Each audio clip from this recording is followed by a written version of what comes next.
UFC 315. What a nightmare. What a nightmare. I said, wow, what a nightmare. Sorry. No, a blind man can see that this wasn't going to be doing well. I mean, you look at the card, head to toe, there is a total of 0 stars. There's a total of 0 trash talkers. Not even just trash talkers, but people that bring excitement to cards, people that bring just more of an electricity to the fight week and everything. And I'm looking at it, and like I said, no surprise that this wasn't going to be doing well. I called it a while ago, but just looking at the engagement, man, so the countdown was out. Today is Monday, so it was released over a day ago, and the UFC 315 countdown is only at 166,000 views on a 20.4 million channel. So, a few more than me, but it is what it is. But no, the streets say that generally the rule of thumb is, I think it's like these countdowns is like half the number of the views is generally around the pay-per-view. And I'm just looking at this, and it's like, you can think of something that's going to happen, but to see it, it becomes surreal.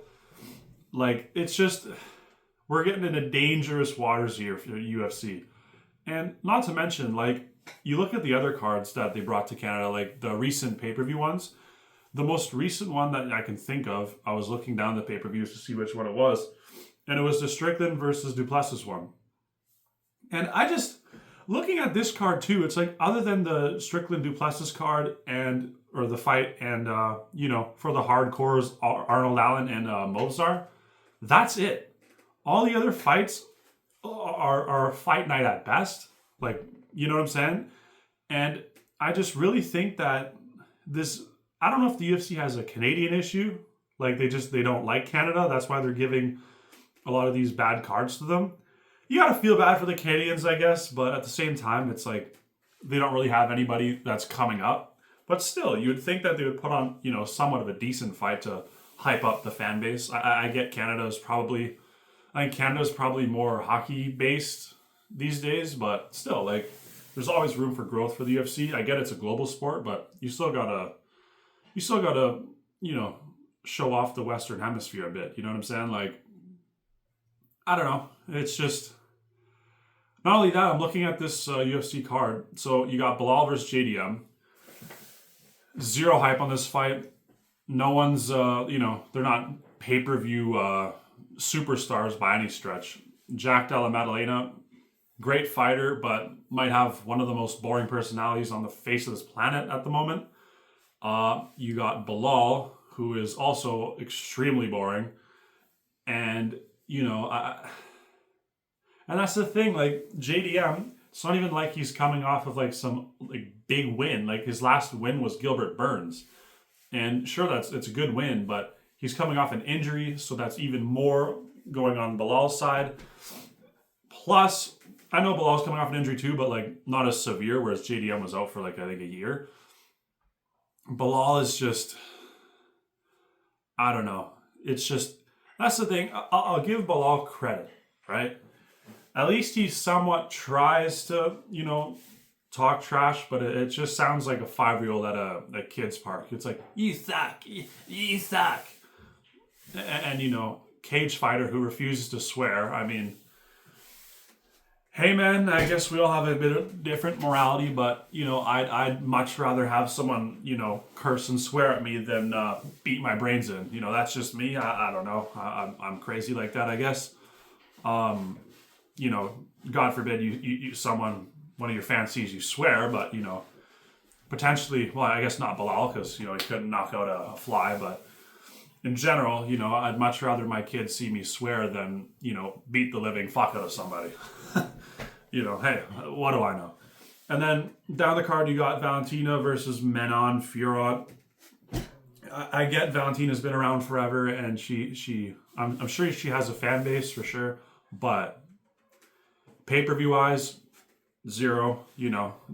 No one ever really goes crazy for that. Jose Aldo, you know, he was the man at one point, but for whatever reason, they just don't give him, like, it's just why they didn't give him Cruz, why they didn't give him Cejudo, why they didn't give him Garbrandt even. It just blows my mind. And the thing is, as well, it's like Ali Manzahabi. Like, is that really who you guys are like hyped up? Because I get they want to use the older names like Ferguson, for example. They wrung him dry and gave him to every up and coming lightweight, you know, to squeeze every last bit of hype away from him. But still, you know, I think they should be doing a lot better for Jose Aldo. Just to give him like some not random, he's number 14, but at least like legend on legend status. I think that would be a lot more better, especially for the hardcores for sure. Alexa Grasso and Natalia Silva. No pay-per-views there. And then Joel Alvarez, I guess, just pulled out of his fight with a hand injury or something with Benoit Saint Denis. I think they're trying to find a new replacement, but I mean, I think I've seen on Instagram Mauricio Ruffi. He's I think he's probably my second favorite fighter behind Taporia. I think raised his hand, but who knows if that's going to happen. I'd imagine that, you know, people aren't going to come out like less than a week of the fight and cut to 155. I think that'd be a tall order. If I'm Mauricio Ruffi, I wouldn't do that. I would wait for a better ranked opponent for a full camp. You know, do it. You owe it to yourself. You know what I mean? Like, he's on such a hype train. You know, last thing you want to do is have like a botched weight cut and then have a bad performance. Like, keep patient. You'll have guaranteed there's some sick matchup in the future for Mauricio Ruffi. But yeah, so you got, like I said, Valentina, no one cares. Jose Aldo, former legend, but not exactly a star. Like, this fight night, well, no, this fight card is looking more of like a fight night than it is a pay-per-view for sure.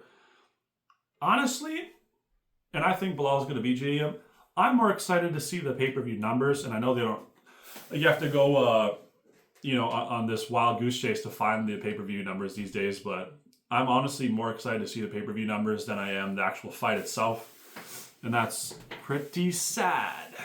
And yeah, and then you look at the next pay-per-view as well. Like, what is it? Yeah, here it is. O'Malley versus Merab. No hype on that. No one asked for that. No one wants that. You've seen the press conference. O'Malley can't even bring himself to hype it up, which is pretty sad. He's doing all this stoic bullshit. Like, bro, who cares? Like, bring something to the table. You know what I'm saying? Because, like, the fans don't think you deserve it. At least bring some sort of excitement or trash talk or something. Or it's just, the guy looked like he didn't want to be there.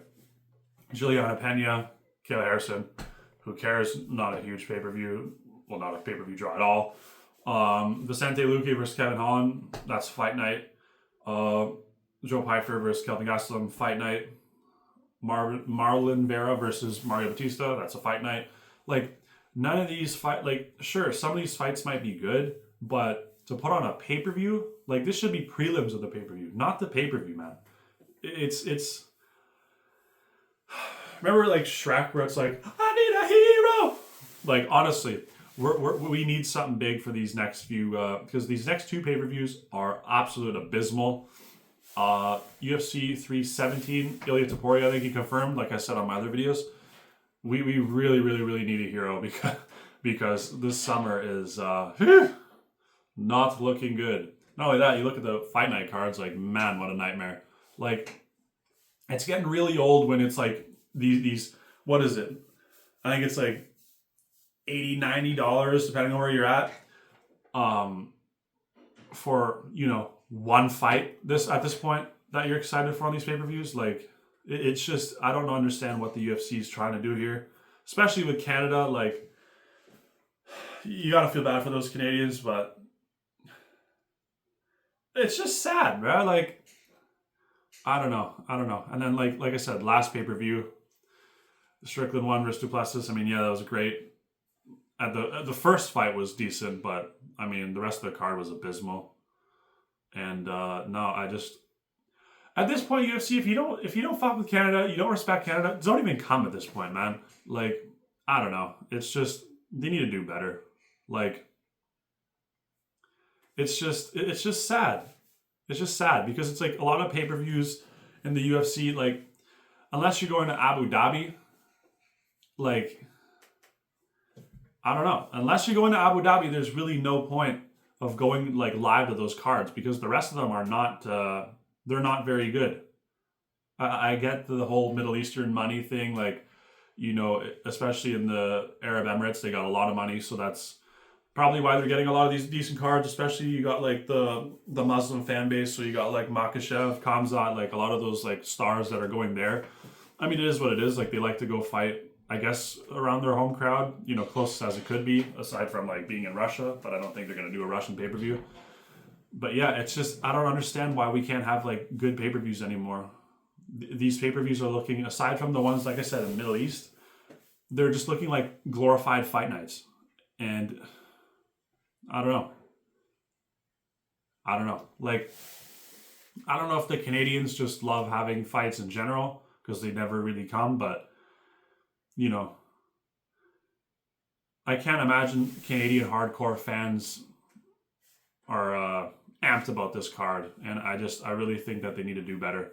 They need to do better everywhere. I'm just so sick of the UFC putting in like below minimal effort into these cards, and it's just I wish there was some way to hold them accountable. Like they just all they talk about is like the gate or whatever. It's like, yeah, we sold this amount of tickets or whatever, but who cares? Like you guys are like a multi-billion-dollar corporation. The ticket sales don't matter as much as like the actual pay-per-views themselves. That's where at least you would think the majority of the money is going to come in from. But yeah, looking at these numbers as well, it really makes you scratch your head. It's like, why are they not just forcing the Bilal Makhachev fight? Like, why are they letting Bilal have this run if he's not going to get any engagement? You know, I will not let him get the run. You know, it's a sport at the end of the day, but I don't know. I get why they kept forcing that Shavkat fight for sure, and you know. I get a lot of people are hoping for Jack Della Maddalena to win, but you know, even then, Della Maddalena wins, you still got a dead champion. You know what I mean? Like no hype, unless you're like just purely for the fights. Which hey, I mean by all means, like there's a lot of hardcores like that, but I don't know. I miss the days where it's like you got these explosive press conferences. Like I don't even think I'm gonna watch these press conferences. This one and then the next pay-per-view like the Sean O'Malley one, like there's really no point. I just yeah, I hope they do a lot better in the future. I hope Ilia Topuria saves the day. Like whoever Ilia Topuria is going to fight, it's going to be huge, but here's hoping it's going to be Makhachev because that's going to be the biggest event of the year by far, bigger than Aspinall Jones for sure. And yeah, you know, cross your fingers for some good news in the upcoming weeks because I think Makhachev has his eye on this one. But yeah, I don't understand anymore. I really don't. It's really hard being a UFC fan these days. But yeah, thanks for watching. Like and subscribe. See you guys next time.